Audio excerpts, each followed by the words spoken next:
কাল সংসদে উঠছে প্রায় 9,38,000 কোটি টাকার বাজেট, ঘাটতি 7.5%-এরও বেশি। ফ্যাসিস্ট সরকারের পক্ষপাতমূলক ব্যবসা নীতির নেতিবাচক প্রভাব এখনও রয়েছে, সংসদের প্রধানমন্ত্রী। সীমান্তে পুশিং ঠেকাতে কঠোর বিজিবি, শুক্রবার সীমান্ত জেলায় প্রতিবাদ কর্মসূচির ঘোষণা 11 দলের।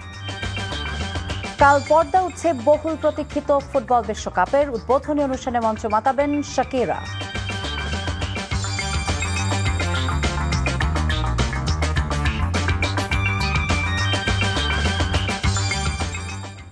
আসসালামু আলাইকুম, ফারজানা নাহিদ জানাচ্ছেন টিভিতে রাতের খবর। ক্রাউন সিমেন্ট শিরোনাম দেখছিলেন, নিয়ে যাব পুরো খবরে।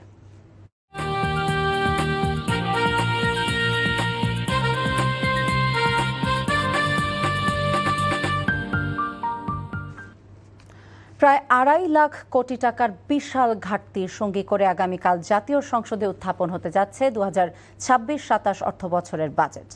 এবার 1,48,000 কোটি টাকা বাড়িয়ে বাজেটের আকার নির্ধারণ করা হচ্ছে 9,38,000 কোটি টাকা।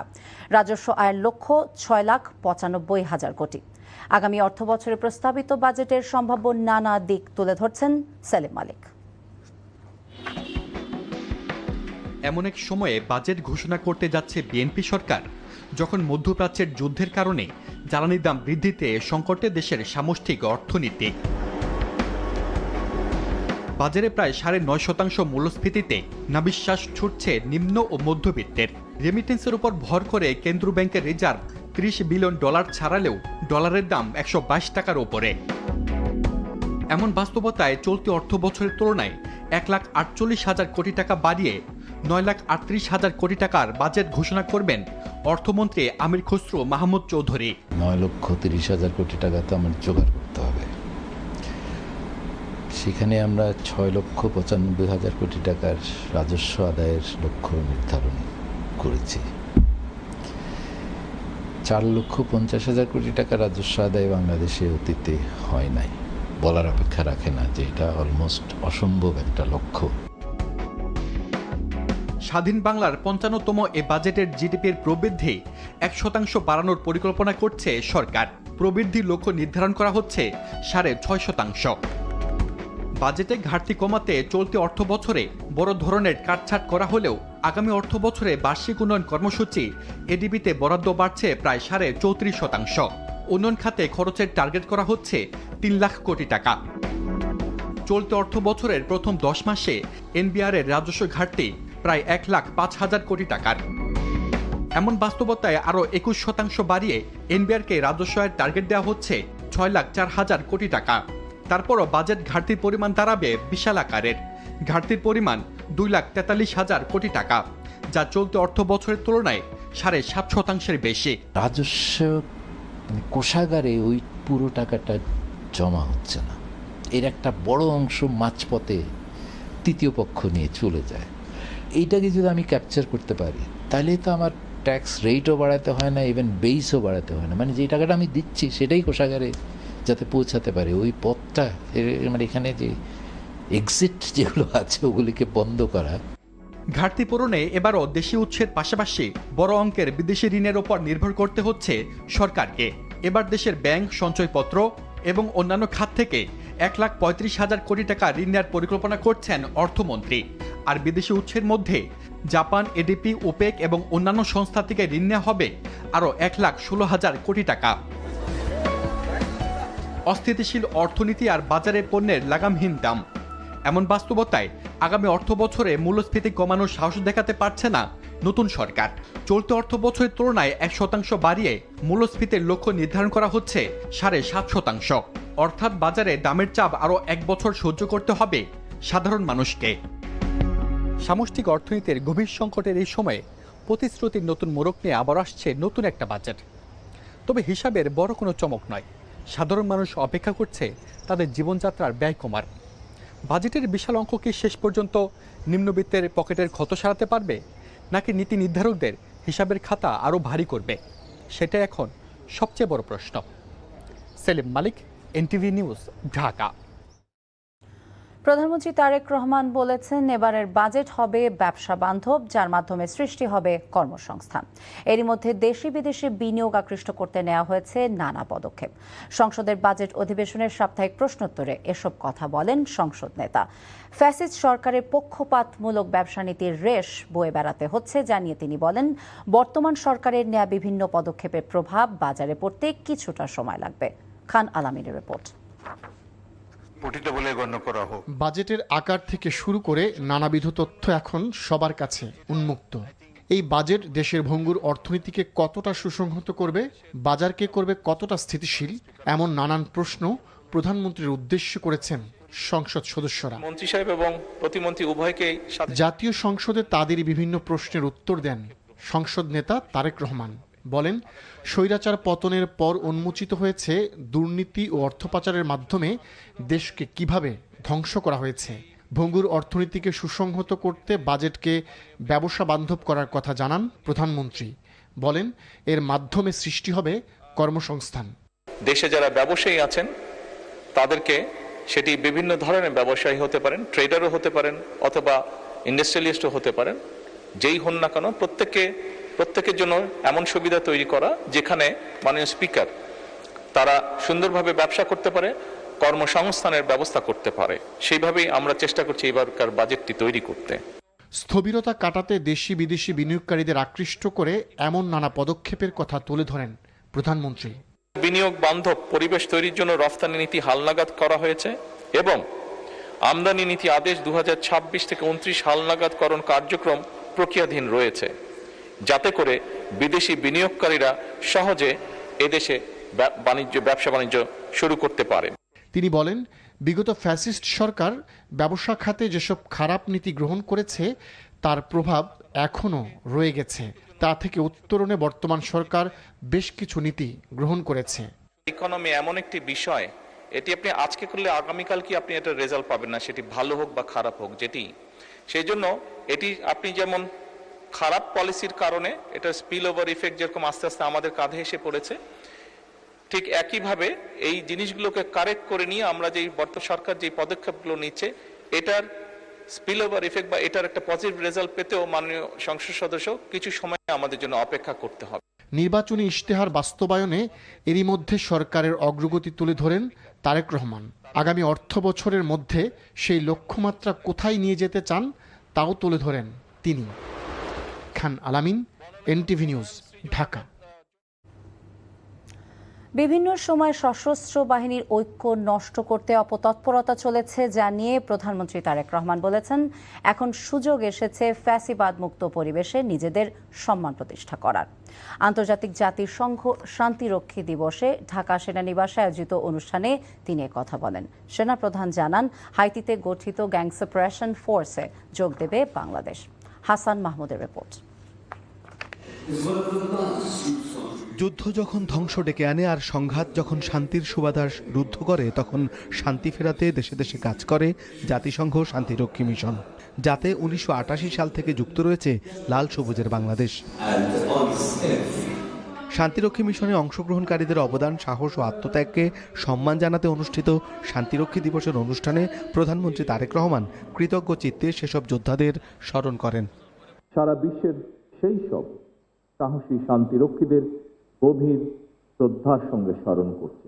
বাংলাদেশ যে কোনো আগ্রাসন ও সংঘাতের বিরুদ্ধে একটি নিরাপদ ও শান্তিপূর্ণ পৃথিবী গড়ে তুলতে বহুপাক্ষিক, কূটনৈতিক ও জাতিসংঘ সনদের প্রতি সম্পূর্ণ শ্রদ্ধাশীল। সশস্ত্র বাহিনীর উদ্দেশ্যে প্রধানমন্ত্রী বলেন, বিভিন্ন সময় এই বাহিনীর ঐক্য নষ্ট করতে অপতৎপরতা চলেছিল, এখন সুযোগ এসেছে নিজেদের প্রতিষ্ঠিত করার। দরকার ঐক্য এবং চেইন অফ কমান্ড। বিভিন্ন সময় নানা রকম ঘটনায় সশস্ত্র বাহিনীর ঐক্য বিনষ্টের তৎপরতা চললেও 2009 সালের ফেব্রুয়ারি মাসে সশস্ত্র বাহিনীর উপরে সর্বগ্রাসী আঘাতটি এসেছিল।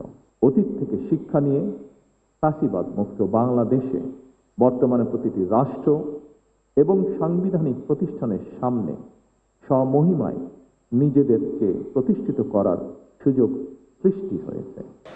এর আগে শান্তিরক্ষী মিশনে নিহতদের পরিবার এবং আহতদের হাতে সম্মাননা তুলে দেন সরকার প্রধান। এ সময় সেনাপ্রধান জানান, জাতিসংঘ শান্তিরক্ষার নতুন উদ্যোগ হিসেবে হাইতিতে গঠিত গ্যাং সাপ্রেশন ফোর্সে যোগ দেবে বাংলাদেশ। হাইতিতে গঠিত গ্যাং সাপ্রেশন ফোর্স এ বাংলাদেশ সেনাবাহিনী, নৌবাহিনী ও পুলিশ সদস্যরা অংশগ্রহণ করবেন। পরে কয়েকটি দেশে শান্তিরক্ষী মিশনে কর্মরতদের সাথে ভিডিও কনফারেন্সে মতবিনিময় করেন প্রধানমন্ত্রী। Hasan Mahmud, NTV news, Dhaka. দেশের অর্থনৈতিক অবস্থা বর্তমানে খুব একটা ভালো নয় বলে মন্তব্য করেছেন বিএনপি মহাসচিব ও স্থানীয় সরকার, পল্লী উন্নয়ন ও সমবায় মন্ত্রী মির্জা ফখরুল ইসলাম আলমগীর। তিনি বলেন, অর্থনৈতিক চ্যালেঞ্জের কারণে বিদ্যুৎ ও জ্বালানির দাম বেড়েছে, তবে অর্থনীতিতে স্বস্তি ফিরিয়ে আনতে সরকার কাজ করছে। রাজধানী গুলশানে বিএনপির পার্টি অফিসে ক্ষুদ্র নৃগোষ্ঠীদের সঙ্গে মতবিনিময় সভায় তিনি একথা বলেন। ক্ষুদ্র নৃগোষ্ঠীর মানুষের উন্নয়নে দীর্ঘমেয়াদী পরিকল্পনা নিয়ে কাজ করতে চায় সরকার বলেও জানান মির্জা ফখরুল। তিনি বলেন, তাদের জীবন মান উন্নয়নে সরকার সব ধরনের সহায়তা দেবে এবং কর্মসংস্থানের সুযোগ সৃষ্টিতে প্রয়োজনীয় উদ্যোগ নেওয়া হবে। অর্থনৈতিক অবস্থা দেশের খুব ভালো না। আপনারা দেখেছেন যে আপনার মূল্যস্ফীতি বাড়ছে, জিনিসপত্রের দাম বাড়ছে। আপনার এখনও আমরা সেইভাবে বিনিয়োগ করতে পারছি না যাতে করে আমাদের কর্মসংস্থান বাড়বে। এগুলো শুরু হয়েছে এবং আশা করি সেগুলো আপনার আস্তে আস্তে মোমেন্টাম পাবে, বাড়বে। আমরা দেখেছেন যে আমাদের প্রধানমন্ত্রী অনেকগুলো নতুন কর্মসূচি নিয়েছেন। তার মধ্যে আপনার এই যে ফ্যামিলি কার্ড একটা করেছেন, যেটা যে সত্যিকার ইমপ্লিমেন্ট করা যায়, তাহলে আপনার একেবারে গ্রামীণ বাংলাতে আমাদের মহিলারা অনেক বেশি ক্ষমতায়িত হবেন এবং উপকৃত হবেন। পশ্চিম নিয়ে মুখোমুখি অবস্থানে বাংলাদেশ ভারতের সীমান্তরক্ষী বাহিনী বিজিবি এবং বিএসএফ এর হুমকির কড়া জবাব দিচ্ছে বিজিবিও। বিভিন্ন সীমান্তে স্থানীয় বাসিন্দাদের সাথে নিয়ে পুশিনের চেষ্টা রুখে দিচ্ছে বিজিবি সদস্যরা। নিয়মিত টহলের পাশাপাশি জনগণকে সচেতন করতে মাইকিং করা হচ্ছে সীমান্তবর্তী এলাকায়। এমরুল কায়েসের ডেস্ক রিপোর্ট। ভারত থেকে অবৈধভাবে বাংলাদেশে ভারতীয় নাগরিকদের পুশিনের চেষ্টায় উত্তেজনা বিরাজ করছে সীমান্তে। পুশিন ঠেকাতে সীমান্তবর্তী এলাকাগুলোতে সতর্কতা বৃদ্ধি করেছে বিজিবি। মাইকিং করে সচেতনতামূলক প্রচারণা চালানো হচ্ছে। মৌলভীবাজারের বড়লেখা, জুড়ি, কুলাউড়া, কমলগঞ্জ ও শ্রীমঙ্গল উপজেলার 271 কিলোমিটার সীমান্তের সুরক্ষায় বিজিবির 3টি ইউনিট কাজ করছে। গেল বছর জেলার বিভিন্ন সীমান্ত দিয়ে প্রায় 1,500 মানুষকে জোর করে পুশিন করে বিএসএফ। তবে এবছর সীমান্ত এলাকার বাসিন্দারাও পুশিন ঠেকাতে সচেষ্ট রয়েছে।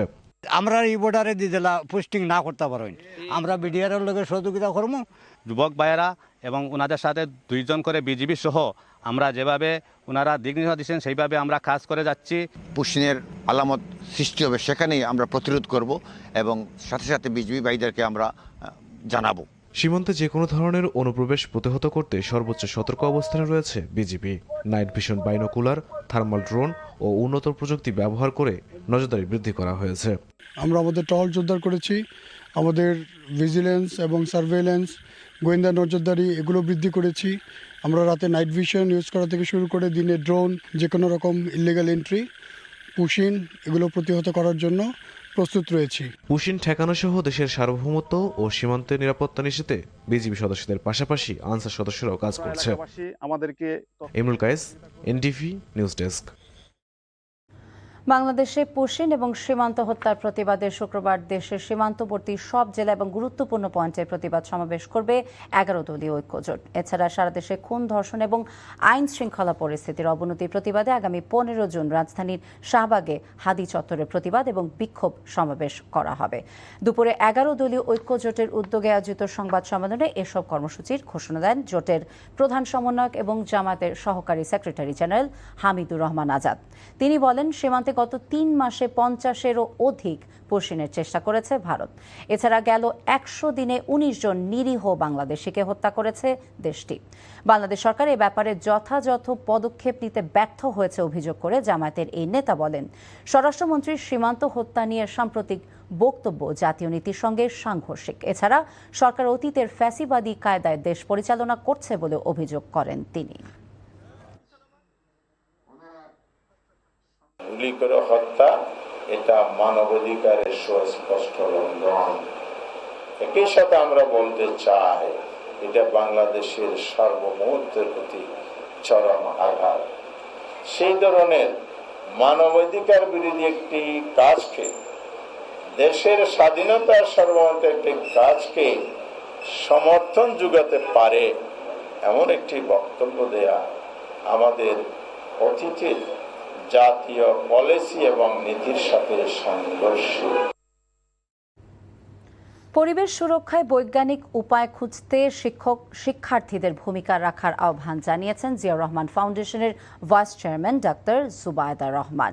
দুপুরে ঢাকা বিশ্ববিদ্যালয়ের কার্জন হলে শহীদ রাষ্ট্রপতি এবং বিএনপির প্রতিষ্ঠাতা জিয়াউর রহমানের ৪৫তম শাহাদাত বার্ষিক উপলক্ষে মাসব্যাপী বৃক্ষরোপণ এবং ভবিষ্যৎ বিজ্ঞানীর খোঁজে শীর্ষক বিজ্ঞান মেলার উদ্বোধনীতে তিনি এমন আহ্বান জানান। বৃক্ষরোপণ শুধু কর্মসূচির মধ্যে সীমাবদ্ধ না রেখে জনগণকে সম্পৃক্ত করে সামাজিক এবং অর্থনৈতিক কর্মকাণ্ডের রূপান্তর করার আহ্বানও জানান তিনি। সরকারের ২৫ কোটি বৃক্ষরোপণ কর্মসূচির অংশ হিসেবে জিয়াউর রহমান ফাউন্ডেশন প্রতিটি পাবলিক বিশ্ববিদ্যালয়ে ৫০০ করে গাছ রোপণ করার উদ্যোগ নিয়েছে বলে এ সময় জানানো হয়। পরিবেশ সুরক্ষায় এবং দেশের বিভিন্ন সমস্যার বৈজ্ঞানিক সমাধান বের করার ক্ষেত্রে শিক্ষক, শিক্ষিকা এবং শিক্ষার্থীরা নিঃসন্দেহে বিরাট অবদান রাখতে পারে। বর্তমান পৃথিবীকে আরও সুন্দর, বাসযোগ্য ও সবুজ করে রেখে যাব সবাই ভবিষ্যৎ প্রজন্মের জন্য। জুলাই গণঅভ্যুত্থানের সময় কুষ্টিয়ায় ৬ জনকে হত্যার ঘটনায় দায়ের করা মানবতা বিরোধী অপরাধের মামলায় কার্যক্রম নিষিদ্ধ আওয়ামী লীগের যুগ্ম সাধারণ সম্পাদক মাহবুবুল আলম হানিফ সহ ৪ জনের বিরুদ্ধে যুক্তিতর্ক শেষে তা রায়ের জন্য অপেক্ষমান রেখেছে ট্রাইব্যুনাল। বুধবার বিচারপতি নজরুল ইসলাম চৌধুরীর নেতৃত্বাধীন ৩ সদস্যের আন্তর্জাতিক অপরাধ ট্রাইব্যুনাল ২ এই মামলার যুক্তিতর্ক উপস্থাপন শেষ করে প্রসিকিউশন ও আসামিপক্ষ। হানিফ ছাড়া এই মামলায় অন্য আসামিরা হলেন কুষ্টিয়া জেলা আওয়ামী লীগের সভাপতি সদরুদ্দিন খান, সাধারণ সম্পাদক আসগর আলী এবং শহর আওয়ামী লীগের সাধারণ সম্পাদক আতাউর রহমান আতা। মামলার শুরু থেকে ৪ আসামি পলাতক আছেন। গত বছরের ২ নভেম্বর তাদের বিরুদ্ধে অভিযোগ গঠনের মধ্য দিয়ে বিচার শুরু হয়। ৬ নবজাতকের মৃত্যুর ঘটনায় বেসরকারি আদ্দিন হাসপাতাল কারণ দর্শানোর নোটিশের যে জবাব দিয়েছে তাতে স্বাস্থ্য মন্ত্রণালয় সন্তুষ্ট নয় বলে জানিয়েছেন স্বাস্থ্যমন্ত্রী সর্দার সাখাওয়াত হোসেন। আজ সচিবালয়ে সাংবাদিকদের কাছে তিনি একথা জানান। ওনারা জবাব দিয়েছেন, আমরা জবাব পড়েছি। হ্যাঁ, যেটা প্রয়োজনীয় যে তথ্য, সেই তথ্যের বাইরে অনেক গল্প কাহিনী ওনারা করেছেন যেগুলি আমাদের কাছে গ্রহণযোগ্য নয়।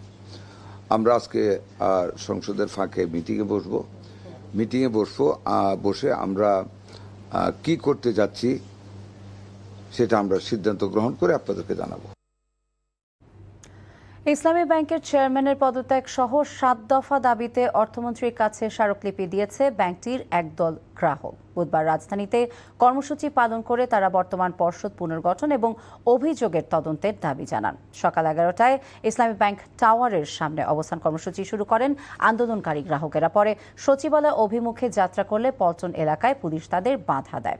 এরপর সেখানে অবস্থান নিয়ে বিক্ষোভ করেন তারা। পরে ১০ সদস্যের একটি প্রতিনিধি দল সচিবালয়ে গিয়ে অর্থমন্ত্রীর কাছে স্মারকলিপি জমা দেয়। কর্মসূচিতে অংশগ্রহণকারীরা বর্তমান চেয়ারম্যান খুরশিদ আলম এবং তার স্ত্রীর বিরুদ্ধে বিভিন্ন অনিয়মের অভিযোগ তুলে ধরেন এবং বর্তমান পরিচালনা পর্ষদ ভেঙে অভিজ্ঞ ব্যক্তিদের নিয়ে নতুন পর্ষদ গঠনের দাবি জানান। দাবিগুলো বাস্তবায়ন না হলে ভবিষ্যতে আরও কঠোর কর্মসূচি দেওয়ারও হুঁশিয়ারি দেন তারা।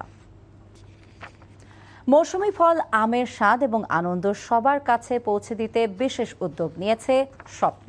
বুধবার রাজধানীর মহাখালী টিএনটি মাঠে অনুষ্ঠিত হয় সুবিধা বঞ্চিত বিভিন্ন শ্রেণীর মানুষের মাঝে পৌঁছে দেওয়া স্বপ্নের ত্রাণ কার্যক্রম।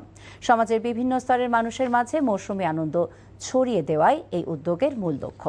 দেশের বিভিন্ন স্থানে পরিচালিত হচ্ছে এই আম বিতরণ কার্যক্রম। রাজধানী ধানমন্ডির রবীন্দ্র সরোবর, মিরপুর ১ এবং উত্তরা রাজাবাড়ি চৌরাস্তা ও তুরাগ এলাকায়ও সুবিধাবঞ্চিত মানুষের মাঝে আম বিতরণ করা হচ্ছে। আসছে বাজেটে বড় চ্যালেঞ্জ হয়ে উঠতে পারে সামাজিক নিরাপত্তা বেষ্টনী প্রকল্প। বর্তমান সরকারের নির্বাচনী ইশতেহার অনুযায়ী নতুন 5টি কার্ড প্রবর্তন প্রান্তিক মানুষের জন্য কিছুটা প্রণোদনা হলেও বর্তমান অর্থনৈতিক বাস্তবতা এগুলো কতটা টেকসই হবে তা নিয়ে সন্দিহান বিশ্লেষকরা। শাহাদাত অভ্রের প্রতিবেদনে দেখুন বিস্তারিত। বর্তমানে দেশের মোট জনসংখ্যার 65% বেশি 15 থেকে 64 বছর বয়সী। ফলে ডেমোগ্রাফিক ডিভিডেন্ড বা সর্বোচ্চ কর্মক্ষম জনসংখ্যার সুফল পাওয়ার সোনালী সময় পার করছে বাংলাদেশ। পঞ্চবার্ষিকী পরিকল্পনা অনুযায়ী 2033 সাল থেকে এই সুবিধার অবসান ঘটতে শুরু করবে। কমবে কর্মক্ষম মানুষ, এতে বাড়বে বয়স্ক ভাতা, বিধবা ভাতা, প্রতিবন্ধী ভাতা এবং পেনশনের চাপ।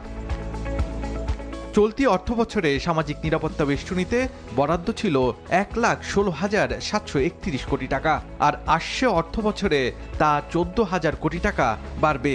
একই সঙ্গে কর্মসূচি ভিত্তিক ব্যয় 14,000 কোটি টাকা বেড়ে দাঁড়াবে 35,700 কোটি টাকায়। ব্যয় বাড়ার অন্যতম কারণ নতুন 5টি কার্ড।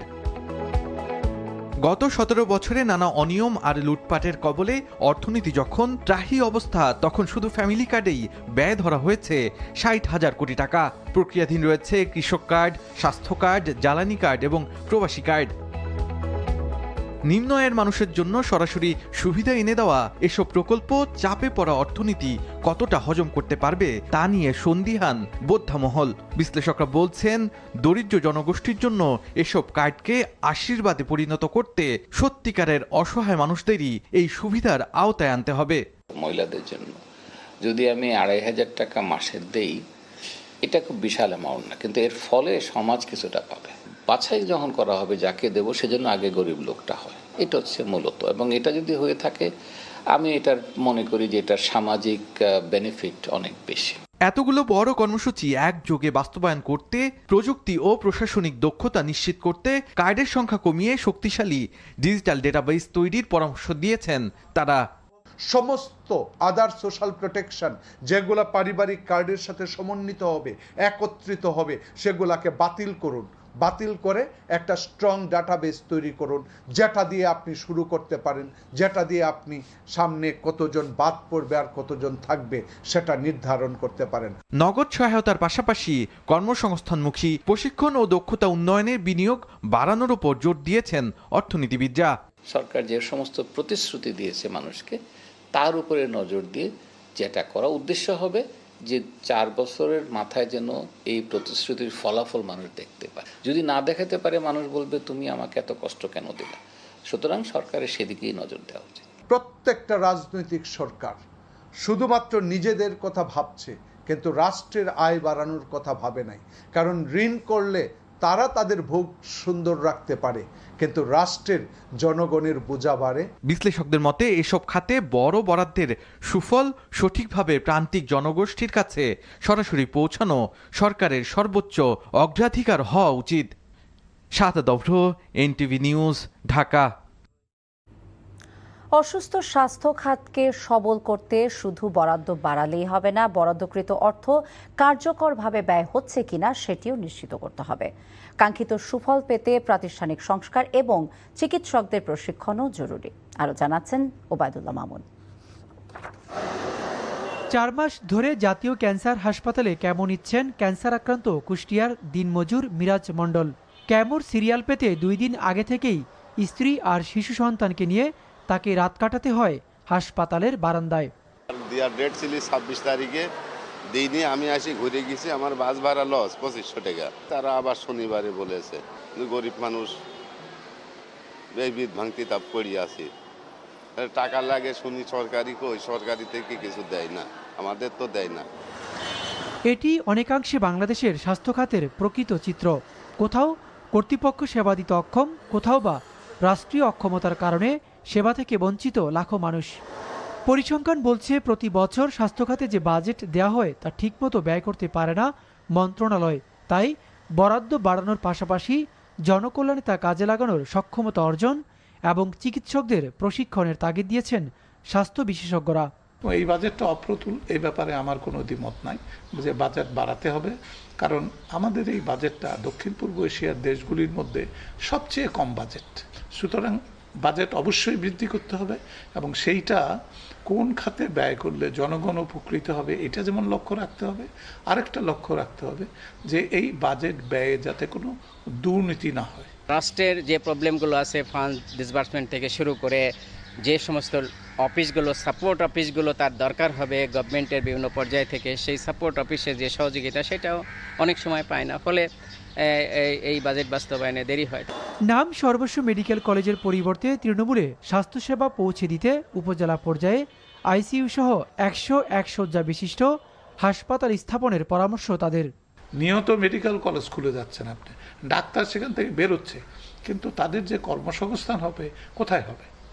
বাংলাদেশেই তো হবে, কিন্তু বাংলাদেশে সেই সুযোগ আছে কিনা? তাহলে এই ডাক্তাররা বিদেশে যাবে। সুতরাং আপনার যেটা প্রথম করা দরকার বা বাংলাদেশের যেটা প্রথম করা দরকার সেটা হলো চিকিৎসক জনশক্তি পরিকল্পনা, যে আমার আগামী 10 বছর পরে কতজন ডাক্তার লাগবে আর 20 বছর পরে কতজন লাগবে, আপনি 50 বছরেরও করেন। এইটা স্বাস্থ্য জনশক্তি পরিকল্পনা, হেলথ ম্যান পাওয়ার প্ল্যান, এইটা আপনাকে আগে করতে হবে। বিশেষজ্ঞরা মনে করেন আসন্ন বাজেটে স্বাস্থ্য খাতে জিডিপির অন্তত 1% বরাদ্দ রাখা উচিত।